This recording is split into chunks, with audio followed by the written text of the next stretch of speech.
Success కాగలుగుతుందంటే దాని వెనక ఉన్నటువంటి వ్యక్తిత్వం మన తెలుగు వారికి చంద్రబాబు నాయుడు గారి యొక్క నైపుణ్యం. నిజంగా పార్టీ ఈ విషయం ప్రజలదే కాకుండా చంద్రబాబు నాయుడు గారిదే కాకుండా కార్యకర్తలే కాకుండా మా భువనేశ్వర్ గారు కూడా నేను అనుకుంటూ ఉంటాను.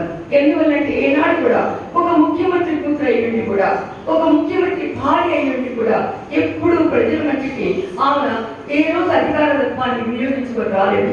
అలాంటి వ్యక్తి తన భర్త కష్టం కలిగినప్పుడు నా భర్త కోసం కాదు, నేను కార్యకర్తల కోసం ఎవరైతే ప్రాణాలైనా అర్పించి తెలుగుదేశం పార్టీకి పనిచేస్తున్నారో ఆ నాయకత్వాన్ని ముందుకు తీసుకెళ్ళడం కోసం, ఆ యొక్క ప్రజల యొక్క ఆత్మగౌరవాన్ని ముందుకు తీసుకెళ్ళడం దానిలో నేను వీళ్ళందరినీ పరిరక్షించుకుంటాను. ఒక అమ్మలాగా నేను ముందుకు వస్తానని చెప్పి ఆమె ఇచ్చేటువంటి నిజం గెలవాలి, సత్యాన్ని గెలిపించుకోవాలన్నటువంటి దానిలో ప్రతి స్త్రీ కూడా ఈ రోజున అటు వైఎస్ఆర్సీపీలో సంక్షేమ కార్యక్రమాలతో లాభం పొందిన వ్యక్తులు కూడా భువనేశ్వర్ గారి యొక్క నిరాట